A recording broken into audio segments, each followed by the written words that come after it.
Hello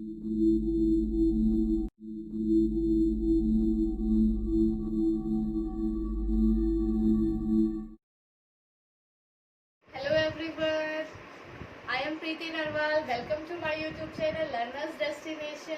As you know, हम coding and decoding का topic पढ़ रहे थे। कोडिंग एंड डिकोडिंग में अभी तक हमने प्लेस वैल्यूज के बारे में, रिवर्स लेटर्स के बारे में, लेटर्स कोडिंग के बारे में, आपकी नंबर कोडिंग के बारे में हम पढ़ चुके थे। अगर आपने अभी तक वो वीडियोस नहीं देखी है तो मैं डिस्क्रिप्शन में उन वीडियोस का लिंक दे दूंगी, पहले वो वीडियोस देखिएगा। आज हम एक नया टॉपिक इसी में शुरू कर रहे हैं, दैट इज सब्स्टिट्यूशनल कोडिंग और फिक्टिशियस कोडिंग। आज हम इसके बारे में पढ़ेंगे इस वीडियो में। अब नाम से पता चल रहा है सब्स्टिट्यूशनल एंड और फिक्टिशियस। सब्स्टिट्यूशन का मतलब है किसी का सब्स्टिट्यूट, सब्स्टिट्यूट मतलब किसी की जगह किसी और को देना, इस तरीके से। फिक्टिशियस का मतलब है कि वो चीजें एक्चुअल में नहीं होती है, हम सिर्फ सपोज करके चल रहे हैं। जैसे आप देखते हो ना सीरियल्स वगैरह आते हैं सर, ये सभी चरित्र क्या है, काल्पनिक है। तो यहाँ पर भी ये सब कुछ क्या है, काल्पनिक है, सिर्फ हमारे लिए सपोज करके छोड़ के दिया गया है कि हमें इसको ये मान लेते हैं, इसको ये मान लेते हैं, तो बताओ इसका क्या होगा। सिर्फ हमारी इमेजिनेशन में चलती है ये चीजें, इसीलिए इनमें से कुछ भी रियल नहीं होता, इसीलिए इसका नाम फिक्टिशियस कोडिंग भी रखा गया है। तो चलिए इसको पढ़ते हैं कि कैसे। जैसे एग्जांपल के तौर पे मैंने लिया है drink fruit juice. Drink fruit juice को कोड किया गया इस तरीके से, डा सी पी, इस तरीके से कोड किया गया है। जूस इज स्वीट, इसको किया गया है सी हाली, कुछ भी हो सकता है हमारा। ही इज इंटेलिजेंट, इसको किया गया है इस तरीके से कोड। और उन्होंने मुझसे पूछ लिया तो बताओ कि स्वीट के लिए हमने क्या कोड यूज किया है, इसका कोड हमसे पूछ लिया। इसका मतलब ये जो इस तरफ वर्ड्स लिखे गए हैं इनके लिए ये कोड है, लेकिन जरूरी नहीं कि जिस ऑर्डर में कोड लिखे गए हैं उसके लिए वही कोड हो, नहीं, ऐसा बिल्कुल भी नहीं होता। क्या करना पड़ता है हमें, जो अलग अलग स्टेटमेंट्स गिवन होती है, इस स्टेटमेंट में से हमें वर्ड्स को एलिमिनेट करना पड़ता है और उस पर्टिकुलर वर्ड तक पहुंचना पड़ता है जो हमसे पूछा गया है। मान लीजिए हमसे पूछा गया है स्वीट, अगर मुझे स्वीट फाइंड आउट करना है तो पहले मुझे जूस और इसका कोड फाइंड आउट करना होगा। इसमें से तभी मैं बता सकती हूँ कि इन तीनों में से स्वीट के लिए क्या कोड है। तो हमें पहले जूस को एलिमिनेट करना पड़ेगा, इसको एलिमिनेट करना पड़ेगा, तब जाके हमें स्वीट का कोड मिलेगा। तो जूस को कैसे एलिमिनेट कर सकते हैं, जूस हमें कौन सी स्टेटमेंट में दिखाई दे रहा है, फर्स्ट और सेकंड में दिखाई दे रहा है, तो इसका मतलब यही दोनों स्टेटमेंट यूज होगी जूस को एलिमिनेट करने के लिए। ड्रिंक फ्रूट जूस, ये कोड है। जूस इज स्वीट, हमें दिखाई दे रहा है दोनों में जूस कॉमन है। अगर जूस कॉमन है तो जूस के लिए जो कोड किया गया वर्ड होगा वो भी दोनों में जरूर होगा। डा सी पी सी हाली, क्या कॉमन दिखाई दिया हमें, सी, इसका मतलब जूस के लिए क्या कोड हो गया, सी, एलिमिनेट हो गया। दूसरा वर्ड इसमें क्या आया, इज इसमें तो नहीं है, इज इसमें है, इसका मतलब इन दोनों को यूज करके इज को एलिमिनेट करना पड़ेगा। इस दोनों में है तो कोड भी दोनों में रहा होगा। बचे क्या, हा ली ली री नी, तो इसका मतलब ली हमें कॉमन दिखा, तो इसके लिए कोड क्या हुआ, ली। ये एलिमिनेट, ये एलिमिनेट, ये एलिमिनेट। स्वीट का निकाला था, सिर्फ एक ही कोड बचा, तो स्वीट के लिए कोड क्या यूज हुआ है, हाँ, ठीक है। तो इन क्वेश्चंस में भी क्या करना होता है, सिंपली हमें उस वर्ड तक पहुंचने के लिए जो बाकी बीच में वर्ड्स आ रहे हैं उनको एलिमिनेट करना पड़ता है, ताकि हम उस पर्टिकुलर वर्ड के कोड तक पहुंच सके। अगर आपकी एक बार अच्छे से प्रैक्टिस होगी, आपको एक बार टॉपिक समझ में आ गया, तो आप विद इन 5 to 7 सेकेंड्स आप इस क्वेश्चन को कंप्लीट कर सकते हो। ज़्यादा टाइम नहीं लगेगा आपको इसको कंप्लीट करने में, सिर्फ आपको एक बार तरीका पता चलना चाहिए कि कैसे करना है। और तरीका क्या है, उस वर्ड तक पहुंचने के लिए बाकी वर्ड्स को क्या कर दो, एलिमिनेट कर दो। ओके, आई होप आपको क्वेश्चन समझ में आया होगा, एग्जाम्पल समझ में आया होगा। चलिए और एग्जाम्पल डिस्कस करते हैं इसके लिए। मान लीजिए ये एग्जाम्पल है, economics is not money, code क्या लिया गया इसके लिए, काला होगा, कुछ इस तरीके से। डिमांड एंड सप्लाई इकोनॉमिक्स, मोटो का पा, कुछ इस तरीके से लिया। Money makes only part, ZINI, इस तरीके से कोड लिया गया है। Demand makes supply economics, ZIK टोआ पा, इस तरीके से ले रखा है। हमसे पूछ लिया, मान लो सबसे पहले हमसे पूछ लिया कि इकोनॉमिक्स के लिए ही कोड बताओ कि इकोनॉमिक्स के लिए कोड हमारा क्या बनेगा। तो सबसे पहले हमें देखना पड़ेगा इकोनॉमिक्स कौन सी स्टेटमेंट्स में गिवन है। यहाँ देखा इकोनॉमिक्स इज नॉट मनी, इनमें से कोई भी वर्ड कोड हो सकता है उसके लिए। डिमांड एंड सप्लाई इकोनॉमिक्स, दोनों में इकोनॉमिक्स मिला, ओके।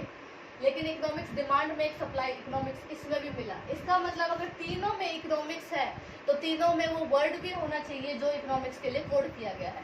तो देखते हैं, पहले में है का ला होगा, दूसरे में मो टो का पा, जेड आई का ताओ पा। हमें दिखाई दिया कि जो का है वो क्या है, तीनों में कॉमन है। इसका मतलब इस इकोनॉमिक्स के लिए कोड क्या हुआ, का। ठीक है, इकोनॉमिक्स का कोड हमारा हो गया। मान लीजिए हमसे पूछा जाता मनी का कोड बताओ, तो मनी के लिए कोड हमें चेक करना है। तो मनी कौन कौन सी स्टेटमेंट लिखा, इसमें नहीं है, इसमें है। तो जो वर्ड कोड होगा वो भी दोनों में होना चाहिए। का को छोड़ के बाकी होंगे, ला होगा, इसके लिए जेड आई एन आई ला की। हमें क्या वर्ड कॉमन लिखा, ला। तो इसका मतलब इस मनी के लिए जो वर्ड है वो क्या कॉमन, तो क्या कोड किया गया है, ला। ठीक है, और हम वर्ड बात कर लेते हैं। मान लो मेक्स की बात कर लेते हैं। तो मेक्स हमें ऊपर वाली स्टेटमेंट में नहीं है लेकिन नीचे वाली दोनों स्टेटमेंट में है। अगर दोनों स्टेटमेंट में है तो वो वर्ड भी दोनों स्टेटमेंट में कॉमन होगा। इन दोनों को छोड़कर जेड आई एन आई के आई, जेड आई तो का क्या कॉमन दिखाई दिया, जेड आई। इसका मतलब मेक्स के लिए कोड क्या होगा, जेड आई। ठीक है, मान लीजिए वो हमसे पूछ लेता कुछ और वर्ड पूछ लेता, मान लो डिमांड एंड सप्लाई का पूछ लेता कि डिमांड सप्लाई के लिए बताओ क्या होगा। डिमांड एंड सप्लाई इनको छोड़कर हमें देखना पड़ेगा मो टो का। ठीक है, डिमांड सप्लाई इन दोनों को छोड़कर, जेड आई और के को छोड़कर, मतलब ये जो कॉम्बिनेशन है टो पा का, क्योंकि और किसी में अलग से हमें डिमांड सप्लाई नहीं दिखाई दे रहा, हमें उनका कॉम्बिनेशन दिखाई दे रहा है। यहाँ पर भी हमें वो कॉम्बिनेशन दिखाई दे रहा है। तो हम डिमांड एंड सप्लाई के लिए, डिमांड सप्लाई के लिए कॉम्बिनेशन में ही बात कर पाएंगे कि क्या है उनके लिए कोड टो का। ठीक है, क्योंकि अलग अलग कोई और स्टेटमेंट में डिमांड और सप्लाई होता तो कॉमन अलग से निकल के आ जाता, लेकिन यहाँ अलग किसी और स्टेटमेंट में नहीं है। दो वर्ड का हमें क्या दिख रहा है, कॉम्बिनेशन ही दिख रहा है, तो वो हमें मिल गई। तो इस तरीके से हमें क्या मिलेगी, स्टेटमेंट हो सकती है। ये थोड़ा सा एडवांस क्वेश्चन हो जाता है क्योंकि 3 से 4 स्टेटमेंट आपको गिवन है, टाइम लग सकता है निकालने में, लेकिन अगर आपकी प्रैक्टिस अच्छे से हो गई तो बहुत अच्छे से निकाल लेंगे। तो इस तरीके से आपसे किसी का भी कोड पूछ सकता है कि किसी भी वर्ड का कोड बताओ, तो आपको सिंपली क्या करना है, आपको चेक करना है कि वो पर्टिकुलर वर्ड किस स्टेटमेंट के अंदर आता है। जिस स्टेटमेंट के अंदर वो आएगा उसमें चेक करो, दूसरी स्टेटमेंट जिसमें आ रहा है उसमें चेक करो, फिर चेक करो कि दोनों में कौन सा कॉमन वर्ड है, वही कॉमन वर्ड क्या होगा, उस पर्टिकुलर वर्ड के लिए कोड होगा। ओके, आई होप आपको ये समझ में आ गया होगा। आइए इसका एक और एग्जाम्पल पढ़ते हैं। क्या क्वेश्चन है, more money in market, code लिया गया है ZOLIAATO, share in market profit WOTOGLI, इस तरीके से मेकिंग मोर प्रॉफिट नाउ सूजी जोको, नाउ द मार्केट गेन्स डोली योसु, इस तरीके से कोड दिया। अब आपसे एक वर्ड का कोड ना पूछ के आपको बोला गया है कि इस पूरी लाइन के लिए बताओ कि क्या कोड बनेगा इन कोड को यूज करते हुए। क्या लाइन है, मेकिंग मनी इन मार्केट। आपको अब इस पूरी लाइन के लिए कोड बताना है। पूरी लाइन के लिए कोड बताने का मतलब है इन चारों वर्ड के लिए अलग अलग कोड निकालना है और फिर ये वर्ड इस पूरी इस लाइन का आपको क्या बताना है, कोड बताना है। तो हमें जो जो वर्ड यहाँ गिवन है वो पहले इसमें देखने पड़ेंगे कि वो कहाँ कहाँ है। मेकिंग सिर्फ हमें दिखाई दे रहा है, सिर्फ इस थर्ड लाइन में ही है making. Money in market, money in market हमें दिखाई देगा कि पहले में ही है पूरा का पूरा। तो एक चीज तो श्योर हो गई यहाँ से कि मनी इन मार्केट की इन चारों में से 3 तो कोड है ही है, क्योंकि यहाँ 4 वर्ड है, मोर मनी इन मार्केट और 4 कोड है। 3 वर्ड जो तीनों में तीनों फर्स्ट लाइन के हैं वही हमारे क्वेश्चन की लाइन भी है। इसका मतलब इन 4 में से 3 तो कोड है ही है पक्का। ठीक है, या हम ये कह सकते हैं कि हम इस मोर को एलिमिनेट करते हैं तो हमें इन तीनों के लिए एक ही लाइन में क्या मिल जाएगा, कोड मिल जाएगा।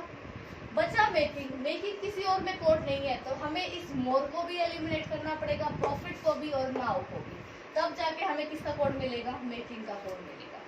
अगर आपके ऑप्शंस इस तरीके से आए पेपर में कि आपको इनमें से ही आपको मिल जाए इजी सोल्यूशन तो बहुत अच्छा है। अगर नहीं मिले तो आपको पता होना चाहिए कि आपको इस मेकिंग का निकालने के लिए इन बाकी वर्ड्स को एलिमिनेट करना पड़ेगा। तो पहले इसी का निकाल लेते हैं क्योंकि 3 का मिल रहा है एक साथ, ऑप्शंस में हो सकता है इसी में डिफर करके सॉल्यूशन मिल जाए डायरेक्ट हमें। तो इसका निकालने के लिए हमें इस मोर को एलिमिनेट करना पड़ेगा। मोर कौन सी लाइन में और है, थर्ड में है हमारा, तो थर्ड में है तो वो वर्ड भी कॉमन होगा। क्या है यहाँ पर, ZOLIAATO, सूजी ZOK, क्या कॉमन दिखाई दिया, सिर्फ ZO। ठीक है, तो इसका मतलब इनके लिए तो श्योर हो गया कि ये तीनों ही कोड है, लेकिन साथ के साथ उस कोड का ऑर्डर भी फर्क पड़ेगा। हो सकता है मैं मार्केट के लिए कोड मान लूँ LI और कोड हो कुछ और, तो हमें इसमें पर्टिकुलर क्वेश्चन में क्या करना पड़ेगा, सबके लिए कोड निकालना पड़ेगा। ये थोड़ा सा एडवांस क्वेश्चन हो जाता है, ऐसे क्वेश्चन बैंक में बहुत पूछे जाते हैं। जो भी आपके बैंक के रिलेटेड एग्जाम्स होते हैं उनमें, जो IBPS, RRB के, BO के, रेलवे के, RBI के एग्जाम्स हैं, उनमें इस तरह के क्वेश्चन पूछे जाते हैं, क्योंकि वहाँ पर एक अच्छे लेवल की रीजनिंग पूछी जाती है। हाँ, फिर कुछ कोई नॉर्मल लेवल के एग्जाम्स हैं उनमें ऐसा क्वेश्चन नहीं पूछा जाएगा, ठीक है, क्योंकि ये बहुत एडवांस लेवल हो जाता है रीजनिंग का। तो देखिए चलो बात करते हैं मेकिंग की। मेकिंग के लिए हमें मोर को एलिमिनेट है, तो मोर तो हमारा एलिमिनेट हो गया, मोर के लिए हमें मिल गया ZO को। प्रॉफिट, प्रॉफिट हमें दिखाई दे रहा है, इसमें भी है, इसमें भी है, ठीक है। वोटोजिली, सूजे का, क्या कॉमन दिखाई दिया, जी, मतलब प्रॉफिट के लिए कोड मिल गया JE।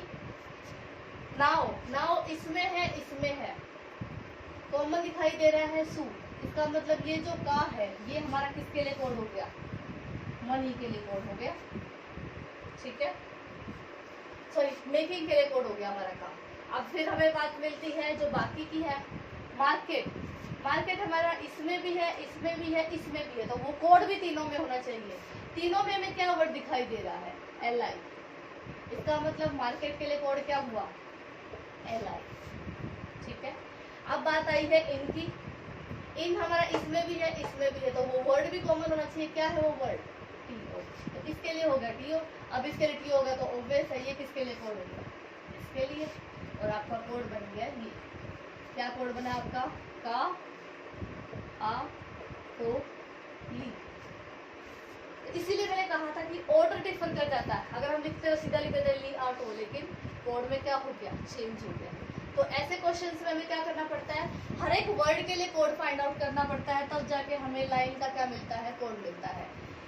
ओके, आई होप आपको ये टॉपिक समझ में आया होगा। अगर कोई डाउट रह जाए तो कमेंट में ज़रूर पूछिएगा। अगर वीडियो अच्छी लगे तो वीडियो को ज़रूर लाइक कीजिए और अपने फ्रेंड्स के साथ, सबके साथ शेयर कीजिए। अगर आपको पसंद आए तो चैनल पर नए हो तो चैनल को सब्सक्राइब कीजिएगा और बेल आइकन को दबाइए ताकि टाइम टू टाइम आपको ऐसी वीडियोस की नोटिफिकेशन भी मिलते रहे। सो स्टूडेंट्स, एवरीवन, पढ़ते रहिए, पढ़ते